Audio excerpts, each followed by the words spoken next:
नमस्कार दोस्तों, जय हिंद, वंदे मातरम। स्वागत है आपका अपने टीटी फैमिली शिक्षकों के परिवार जायसवाल कोचिंग सेंटर पर, पावर्ड बाय शिक्षा ही प्रकाश है। दोस्तों, बात करेंगे हम सीटेट सीडीपी के बाल विकास शिक्षा शास्त्र प्रैक्टिस सेट नंबर 8 की बात करेंगे। इसमें लाजवाब आपके 30 प्रश्न रहेंगे, समस्त सिलेबस का निचोड़ रहेगा। इसके पहले 7 पार्ट जो है कंप्लीट कर चुके हैं, जिसका आई बटन पे ऑलरेडी आपको लिंक मिल जाएगा। सारे प्रैक्टिस सेट, सारी क्लासेज फ्री ऑफ कॉस्ट है, क्योंकि यह राष्ट्र हित में टीटी फैमिली है, शिक्षकों का परिवार, आवर टीचर्स फैमिली है। तो चलिए दोस्तों, शुरुआत करते हैं और इसमें हम टॉप 30 क्वेश्चंस करेंगे और टॉप 30 में से आपकी तैयारी जांचेंगे, आपकी तैयारी को देखेंगे कि 30 में से आपके कितने स्कोर आते हैं। तो आप सभी लोगों को कमेंट बॉक्स में शेयर करके अवश्य बताना है कि 30 में से आप लोगों के कितने क्वेश्चन सही हुए हैं। चलिए शुरुआत करते हैं। पहला प्रश्न आपके स्क्रीन पर है। बुद्धि परीक्षण की कार्यकारी श्रृंखला बनाने वाले प्रथम व्यक्ति थे प्रोफेसर बिने, वेसलर, रवेन या स्पीयरमैन। जिनको भी पता है सभी लोग यहाँ पे कमेंट बॉक्स में सभी को बताना है। प्रत्येक भाई बहन, सभी गृहिणी, सभी टीचर, सभी स्टूडेंट, सभी को कमेंट करना है। दोस्तों, बुद्धि परीक्षण की जो कार्यकारी श्रृंखला बनाने वाले और कोई नहीं, आपके प्रोफेसर बिने की बात करेंगे। जी हाँ दोस्तों, प्रथम आधुनिक बुद्धि परीक्षण 1904 में अल्फ्रेड बिने 1857 से 1911 द्वारा विकसित किया गया था। यह इतिहास का सबसे प्रभावशाली मनोवैज्ञानिकों में से एक थे।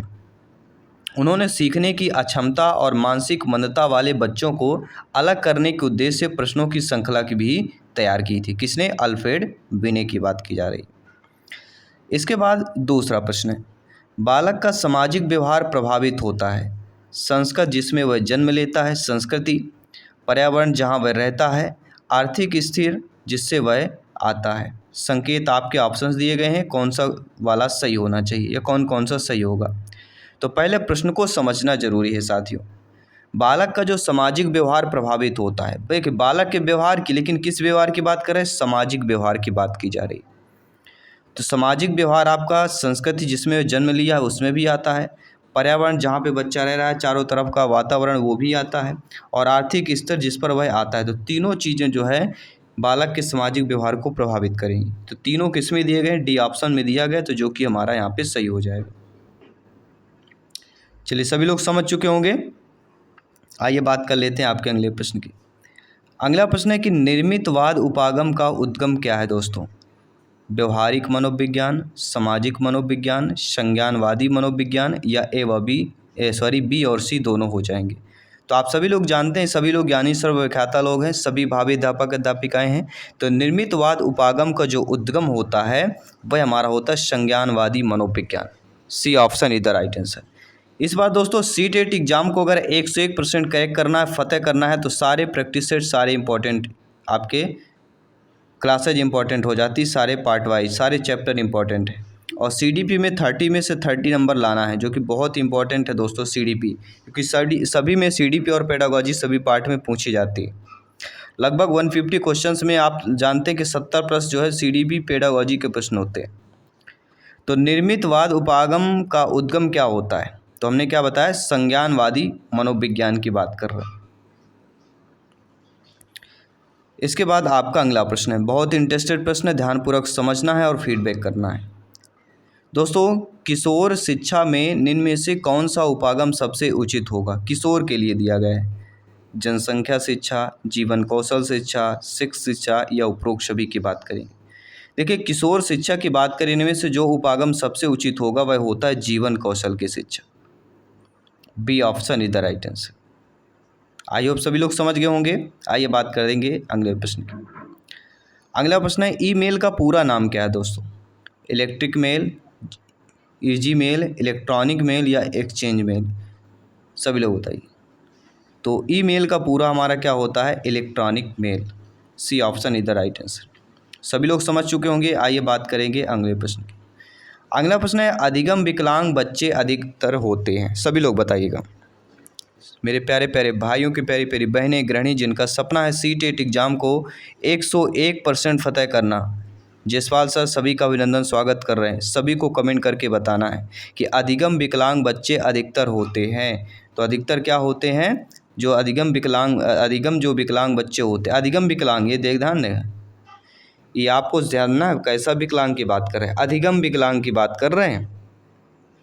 जो बच्चा सीख नहीं सकता है, सीखने में प्रॉब्लम आती है, दिक्कतें आती हैं, तो अधिगम विकलांग बच्चे अधिकतर निम्न उपलब्धि वाले होते हैं। क्यों होते हैं, देखिए आइए जान लेते हैं। देखिए दोस्तों, जो 20 से जिनकी बुद्धिलब्ध कम होती है, ऐसे व्यक्ति को अत्यधिक अधिगम बाधित कहते हैं। जिनकी बुद्धिलब्ध 20 से 34 के बीच होती है, उनको गंभीर अधिगम बाधित कहते हैं। और 35 से 49 के बुद्धिलब्ध वाले व्यक्तियों को मध्यम अधिगम बाधित कहते हैं।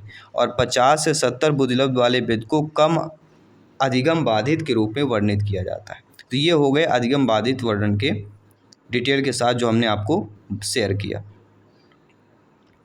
आइए बात करते हैं, अगला प्रश्न बहुत ही इंटरेस्टेड है कि अधिक्रमित अधिगम निम्न में से किस पर आधारित होता है? छेद सिद्धांत पर, क्रिया प्रसूत अनुकूलन पर, गेस्टाल्ट अधिगम सिद्धांत पर, या परंपरागत अनुबंधन की बात की जा रही है। तो आप सभी लोग जानते हैं अधिक्रमित अधिगम जिनमें से या जिस पर आधारित होता है वह हमारा क्रिया प्रसूत अनुकूलन कहला जाता है। बी ऑप्शन सही हो जाएगा, क्योंकि क्रिया प्रसूत अनुकूलन एक प्रतिक्रिया का परिणाम है जो एक व्यवहार के दोहराए जाने की संभावना को निर्धारित करता है। आइए आप सभी लोग समझ गए होंगे। आइए बात करते हैं नेक्स्ट क्वेश्चन। बीएफ स्किनर के अनुसार बच्चों में भाषा का विकास निम्नलिखित परिणाम होता है: व्याकरण में प्रशिक्षण का, अनुकरण तथा पुनर्बलन का, अंतर्जात योग्यताओं का, या परिपक्वन का। तो राइट आंसर हमारा क्या हो जाएगा दोस्तों? बीएफ स्किनर के अनुसार बच्चों में भाषा का विकास किसका परिणाम होता है? तो अनुकरण तथा पुनर्बलन का परिणाम होता है। बी ऑप्शन इधर राइट आंसर, क्योंकि एक बच्चे की भाषा सकारात्मक सुदृढ़ीकरण के माध्यम से विकसित होती है। उसने सोचा कि एक कार्य करने और उसके बाद पुरस्कार देने से उस व्यवहार को दोबारा घटित होने की संभावना बढ़ जाती है। तो सभी लोग समझ चुके होंगे। आइए बात करेंगे अगले प्रश्न की। दोस्तों, बच्चे के व्यक्तित्व के एक सूत्री विकास के लिए माँ बाप को क्या चाहिए? माँ बाप को चाहिए कि वे बच्चे को अति सुरक्षित रखें। माँ बाप को चाहिए कि बच्चे की तुलना लगातार दूसरों बच्चों से करें। माँ बाप को चाहिए कि घर में अनुकूलन वातावरण बनाएं, या माँ बाप को चाहिए कि बच्चे के लिए योग अध्यापक का प्रबंधन करें। तो सभी लोग जानते हैं बच्चे के व्यक्तित्व का अगर देखा जाए एक सूत्री विकास के लिए पेरेंट्स को क्या करना चाहिए? माँ बाप को उन्हें घर के अनुकूल वातावरण देना चाहिए। सबसे ज़्यादा जो जरूरी, उनका घर का अनुकूल वातावरण करवाएं, जो सबसे बेस्ट होगा। आइए बात करते हैं अगले प्रश्न की। अगला प्रश्न है कि प्रथम उच्च स्तरीय भाषा कौन थी? कोवल, फोर्ट्रान, बेसिक, या पास्कल? सभी लोग बताइए। तो सभी लोग जानते हैं कि प्रथम जो उच्च स्तरीय भाषा आपकी थी वह दोस्तों फोर्ट्रान। जी हाँ, थर्ड ऑप्शन इधर राइट आंसर। आप सभी लोग जानते हैं कि जॉन बैकस, जी हाँ, फोर्ट्रान 1957 में जॉन बैकस द्वारा विकसित पहली उच्च स्तरीय प्रोग्रामिंग एक लैंग्वेज थी, प्रोग्रामिंग भाषा थी। फोर्ट्रान किसके द्वारा विकसित किया गया? जॉन बैकस के द्वारा जो है ये विकसित किया गया था। तो ये भी चीज़ें आपको नॉलेजेबल रखनी है, अपने माइंड की मेमोरी में सेव करते जाना है। दोस्तों, व्यक्तिगत विभिन्नता के कारक सदैव ही होते हैं, वंशानुगत होते हैं, सामाजिक व आर्थिक होते हैं, संवेगात्मक व्यक्तिगत होते हैं, या पर्यावरण या वंशागत होते हैं। तो आप सभी लोग जानते हैं जो व्यक्तिगत विभिन्नता के कारक सदैव किस प्रकार के होते हैं? तो पर्यावरण और वंशागत दोनों प्रकार से होते हैं। तो डी ऑप्शन जो दिया गया है वह यहाँ पर आपका सही हो जाएगा। अगला प्रश्न है, यह विचार कि विकास की किसी भी अवस्था पर कुछ भी सिखाया जा सकता है, यह किसने व्यक्त किया है? देखिए, विकास की किसी भी अवस्था पर कुछ भी सिखाया जा सकता है, यह व्यक्त करने वाले और कोई नहीं, आपके जीन पियाजे जी हैं, जिन्होंने बाल विकास की 4 अवस्थाएं बताई। 4 अवस्थाओं का भी जिक्र करेंगे क्योंकि बहुत इंपॉर्टेंट है।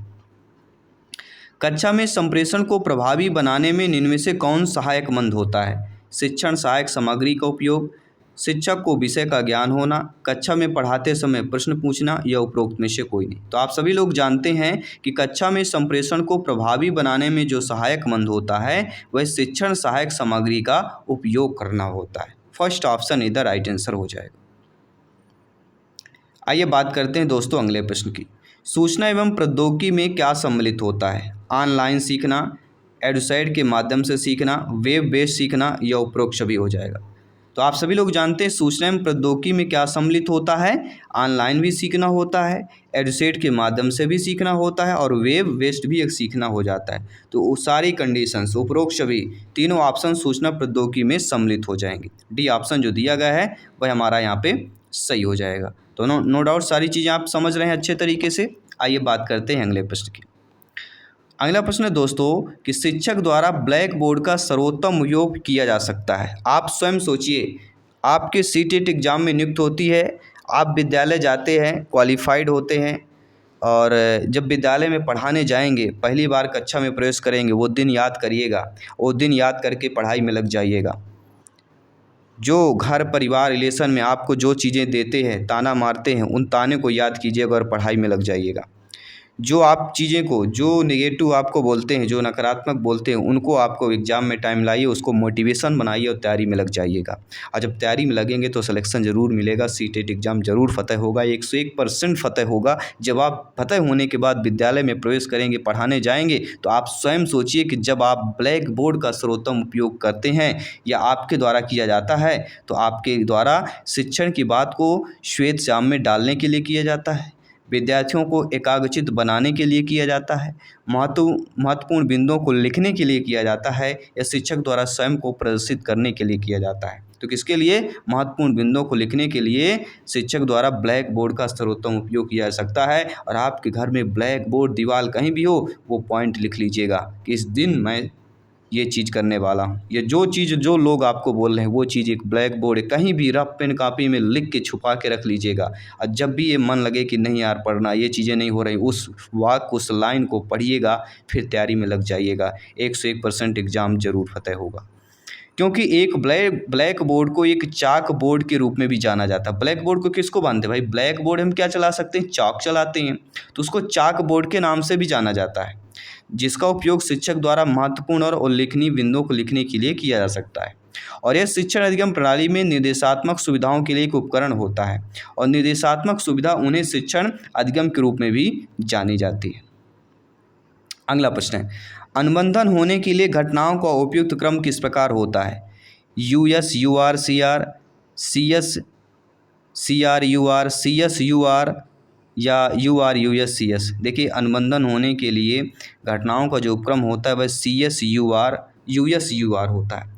अब आप बोलेंगे सीएस यूएस और ये यूआर है क्या चीज़? तो तीनों चीज़ें हम आपको बताते हैं। सीएस मतलब होता है अनुबंधित उद्दीपक, और यूएस मतलब होता है अनानुबंधित उद्दीपक, और यूआर का मतलब होता है अनुबंधित अनुक्रिया। तो अनुबंधित उद्दीपक सीएस, यूएस अनानुबंधित उद्दीपक, और यूआर क्या हो जाएगा? अनुबंधित अनुक्रिया। तो तीनों चीज़ें आपके समझ में आ गई होंगी। अब बात करते हैं आपके नेक्स्ट क्वेश्चन की बात कर लेते हैं। अगला प्रश्न है, प्रत्यय संप्राप्ति प्रतिरूप दिया है। आशुबेल ने, जीन पियाजे जी ने, ब्रूनर ने या जॉन डीवी ने दिया है? किसने दिया सभी लोग बताइएगा। जी हाँ, बेहतरीन प्रश्न, लाजवाब प्रश्न है, संभावित प्रश्न है, 101% एग्जाम को फतेह करने वाला ये आपका क्वेश्चन हो जाता है। तो प्रत्यय संप्राप्ति प्रतिरूप जो दिया जाता है वह किसके द्वारा दिया गया? ब्रूनर के द्वारा दिया गया है। जी हाँ दोस्तों, नोट कर लीजिएगा। अगला प्रश्न आइए देख लेते हैं, समझ लेते हैं और आपका फीडबैक जान लेते हैं। पालाव व स्किनर इनमें से किससे संबंधित है? ईपी पालाव और बीएफ स्किनर। संरचनावाद, प्रकारवाद, व्यवहारवाद, गेस्टाल्ट मनोविज्ञान। वैसे तो व्यवहारवाद के जनक जेबी वाटसन कहलाते हैं, लेकिन पालाव स्किनर का भी संबंधित आपके व्यवहारवाद से हो जाता है। जी हाँ दोस्तों, स्किनर के सिद्धांत और पालाव के व्यवहार के अध्ययन के दृष्टिकोण में समानताएं पाई जाती हैं। स्किनर जो है व्यवहार की वैधता पर जोर देते हैं और उन कानूनों के भीतर यादृच्छिक घटनाओं को शामिल करते हैं, लेकिन ईपी पालाव के व्यवहार को एक शारीरिक घटना के रूप में मानने का समान होता है। तो इन चीज़ों में समानताएं व्यवहार से इसलिए आपकी हो जाती है। अगला है, मुझे एक नवजात शिशु दे दो, मैं उसे डॉक्टर, वकील, चोर जो चाहे बना सकता हूँ। यह कथन किसने कहा? जी हाँ दोस्तों, मुझे क्या दे दें? एक नवजात शिशु चाहिए इस मनोवैज्ञानिक को, और वह डॉक्टर, वकील जो चाहे चोर बना सकता है। अब ऐसे में तो सभी अपने पेरेंट्स चाहेंगे मेरे बच्चे को ये बना दो, सब भेजने लगेंगे, लेकिन एक कथन है, एक मनोवैज्ञानिक का कथन है, और वह मनोवैज्ञानिक आपके जेबी वाटसन है। नोट कर लीजिएगा। वाटसन ने ही कहा है कि मुझे एक नवजात शिशु दे दो, मैं उसे डॉक्टर, वकील, चोर जो चाहे बना सकता हूँ। क्योंकि वातावरण बहुत इंपॉर्टेंट है। बच्चे का जैसे वातावरण मिलता है बच्चा वैसे ही प्रतिक्रिया करता है, आप भली भांति जानते हैं। अगला प्रश्न है, मुझे एक बालक में से कौन सा शिक्षण प्रतिमान के आवश्यक तत्वों का सही युग्म होगा। एक बालक के शिक्षण प्रतिमान के आवश्यक तत्वों को देखते हुए अगर हमें यहाँ पे सही युग्म का चयन करना पड़े तो पहला तो होता है उद्देश्य संरचना, सामाजिक प्रणाली और सहायक प्रणाली। क्या हो जाएगा पहले? उद्देश्य संरचना, सामाजिक प्रणाली, सहायक प्रणाली। फर्स्ट ऑप्शन इधर राइट आंसर हो जाएगा। सभी लोग समझ चुके होंगे। आइए बात करेंगे अगले प्रश्न की। दोस्तों, शैक्षिक तकनीक विधियों एवं तकनीकी का विज्ञान है जिसके द्वारा शैक्षिक उद्देश्यों की प्राप्ति की जा सकती है। यह परिभाषा किसने दी है? तो शैक्षिक तकनीक विधियों एवं तकनीकों का विज्ञान है, इसके द्वारा शैक्षिक उद्देश्यों की प्राप्ति की जा सकती है। तो यहाँ पे ध्यान रखिएगा, शैक्षिक दो शब्द आए हैं और तकनीकी भी कहीं ना कहीं शैक्षिक तकनीक का 2 बार प्रयोग हुआ है। तो मतलब ये हमारा किसने परिभाषा, शिवा के मित्रा की परिभाषा हो जाएगी। फर्स्ट ऑप्शन इधर राइट आंसर हो जाएगा। आइए बात करेंगे अगले प्रश्न की। निम्न में से कौन सा एक प्रणाली का उपागम पहलू नहीं है? उद्देश्य, प्रक्रिया, संरचना या विषय वस्तु। तो कौन सा एक प्रणाली का उपागम पहलू नहीं होगा? यानी उद्देश्य पहलू होगा, प्रक्रिया होगा, विषय वस्तु होगा, लेकिन संरचना जो है यह एक प्रणाली का उपागम का पहलू नहीं होगा। बाकी उद्देश्य, प्रक्रिया, विषय वस्तु ये तीनों एक प्रणाली उपागम के पहलू होंगे। तो दोनों चीज़ें आपकी क्लियर हो चुकी। अब आइए बात करेंगे अगले प्रश्न की। बेसिक, कोबाल, फोरट्रान, पास्कल ये इत्यादि ये क्या हैं? एक प्रोग्रामिंग भाषाएं हैं, यूटिलिटी प्रोग्राम है, ऑपरेटिंग सिस्टम है, यह भाषा संसाधक है। और ये शिक्षक भर्ती में आया हुआ प्रश्न है। सीटेट में नहीं आया लेकिन किसी न किसी शिक्षक भर्ती में आया हुआ प्रश्न है। तो बेसिक, कोबाल, फोरट्रान, पास्कल इत्यादि ये क्या हो जाएगा? हमारे प्रोग्रामिंग लैंग्वेज हो जाएगी, प्रोग्रामिंग भाषाएं हो जाएंगी। देखिए, आप सभी लोग जानते हैं अलग अलग भाषाओं पर निम्नलिखित अनुभाग आपको आज जो आम उपयोग की जाने वाली तीसरी पीढ़ी है इनमें भाषाओं का अवलोकन दिया गया है। फोरट्रान का मतलब होता है एक वैज्ञानिक भाषा को फोरट्रान बोला जाता है। कोबाल एक व्यावसायिक भाषा को कोबाल बोला जाता है। और बेसिक शिक्षा और व्यवसाय के लिए उपयोग की जाने वाली सरल भाषा को बेसिक बोला जाता है। ठीक है, आइए बात करेंगे अगले प्रश्न की। अगला प्रश्न बहुत ही इंटरेस्टेड है कि थांडाइक का सिद्धांत जाना जाता है। संज्ञानात्मक, संयोजनवाद, समाजवाद या सहचरवाद की बात की जाती है। देखिए, थांडाइक के सिद्धांत का जब भी जिक्र होता है, थांडाइक मनोवैज्ञानिक का जब भी जिक्र होता है, इन्होंने 2 नियम दिए हैं। एक होता है मुख्य नियम जिनके 3 हैं, दूसरा होता है गौड़ नियम जिनके 5 हैं। मुख्य नियम में प्रभाव का नियम, तत्परता का नियम, अभ्यास का नियम आता है और गौड़ नियम आपके 5 आते हैं। इनसे जरूर प्रश्न आता है। तो थांडाइक का सिद्धांत किस प्रकार से जाना जाता है? थांडाइक का सिद्धांत संयोजनवाद के नाम से जाना जाता है। थांडाइक का जो सिद्धांत होता है यह इसका सिद्धांत जो है सीखने के सिद्धांत पर आधारित होता है। सीखना प्रक्रिया उत्तेजना के बीच संबंध के माध्यम से होता है। और थांडाइक ने कहा भी है कि सीखना उत्तेजना और प्रतिक्रिया के बीच संबंधों को मजबूत करने का परिणाम ही क्या है? सीखना है। इसके बाद बात करेंगे अगले प्रश्न की। अगला प्रश्न यहाँ पे दिया गया है कि संज्ञानात्मक विकास की निम्नलिखित अवस्थाओं में कौन सी अवस्था का वर्णन ब्रूनर द्वारा नहीं किया गया है? अधिनियम, पराधीनता, प्रतिभापरकता या संकेतिकता की बात की जाती है। तो आप सभी लोग जानते हैं कि संज्ञानात्मक विकास जिन अवस्थाओं में का वर्णन ब्रूनर द्वारा किया गया है वह अधिनियम है, प्रतिभापरकता है, संकेतिकता है, लेकिन पराधीनता नहीं। संज्ञानात्मक विकास में पराधीनता जो दी गई है यह अवस्था का वर्णन ब्रूनर द्वारा नहीं किया गया है। बाकी अधिनियम, प्रतिभापरकता, सांकेतिकता ये तीनों का ब्रूनर के द्वारा किया गया है। शिक्षण क्रियाओं की एक विधि है जो सीखने की उत्सुकता जागृत करती है। यह किसने कहा है? क्रोएम क्रो ने कहा है, बीओ स्मिथ ने कहा है, क्रोनबेक ने कहा है या हिलगार्ड ने कहा है। सभी लोग कमेंट करके बताइएगा। जी हाँ, सभी लोग, सभी ब्रदर्स, सिस्टर एंड टीचर्स सभी कमेंट कीजिएगा जिनका सपना है सीटेट एग्ज़ाम को इस बार 101% फतेह करना। तो शिक्षण क्रियाओं की एक विधि है जो सीखने की उत्सुकता को जागृत करती है। किसने कहा है? बीओ स्मिथ ने कहा है। एक एक क्वेश्चन को अपने माइंड की मेमोरी में सेव करते जाइएगा, क्योंकि एग्जाम में आपको फतेह करना है तो सारी चीज़ें आपके काम आने वाली है, सारे क्वेश्चन के आंसर काम आने वाली हैं। ये जो माइंड की मेमोरी है ना, बहुत काम करने वाली है और इस बार आपको सीटेट क्वालिफाइड कराने वाली है, ध्यान रखिएगा। इनमें से कौन सी डेनियल गोलमैन द्वारा प्रतिपादित संवेगात्मक बुद्धि की एक विशेषता नहीं है? देखिए दोस्तों, डेनियल गोलमैन, जी हाँ, सभी लोग जानते हैं डेनियल गोलमैन जो होते हैं, इनके द्वारा जो है संवेगात्मक बुद्धि की विशेषता जो कहलाती है वह आत्मचेतना कहलाती है, आत्मनियंत्रण कहलाता है और सामाजिक कौशल होता है, लेकिन आत्मसंतुष्टि नहीं कहलाती। अब अक्सर क्या आप लोग करते हैं, यार इसमें आत्म दिया गया है, तीनों में आत्म दिया गया है, इसको ये अलग दिया गया है, इसको करना है। लेकिन आपको पहले प्रश्न को भी समझना है। जब भी डेनियल गोलमैन की बात की जाएगी, इनके प्रतिपादन के संज्ञानात्मक बुद्धि की विशेषता की बात की जाएगी, तो आत्मचेतना का नाम आएगा, आत्मनियंत्रण का नाम आएगा और सामाजिक कौशल का नाम आएगा, लेकिन आत्मसंतुष्टि, ध्यान रखिएगा, ये आपकी डेनियल गोलमैन के प्रतिपादित संवेगात्मक बुद्धि की विशेषता नहीं है।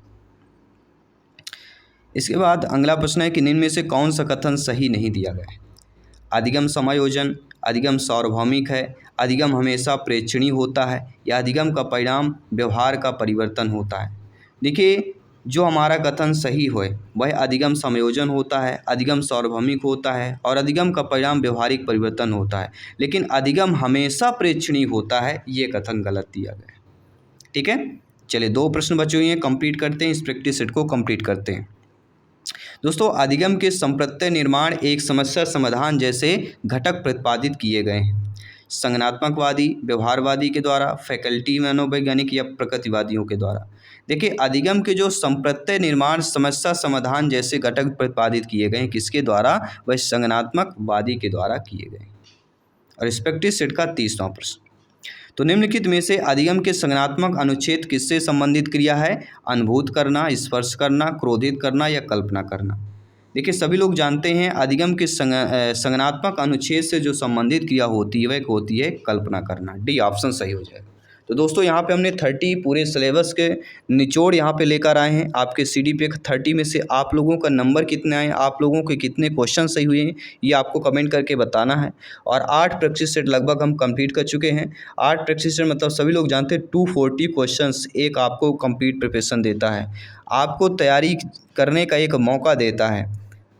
ठीक है, और इस प्रैक्टिस सेट का अटेंड करने के बाद एक हौसला आपको आती है, क्वेश्चन को अटेंड करना, सॉल्व करना, क्वेश्चन को कैसे पढ़ा जाता है, कैसे ऑप्शंस को पढ़ा जाता है, कैसे क्वेश्चन और ऑप्शन को मिला के उत्तर बनाया जाता है, उत्तर ना आते हुए भी कैसे उत्तर निकाल लिया जाता है, सारी चीज़ें आपको नॉलेजेबल होने वाली हैं।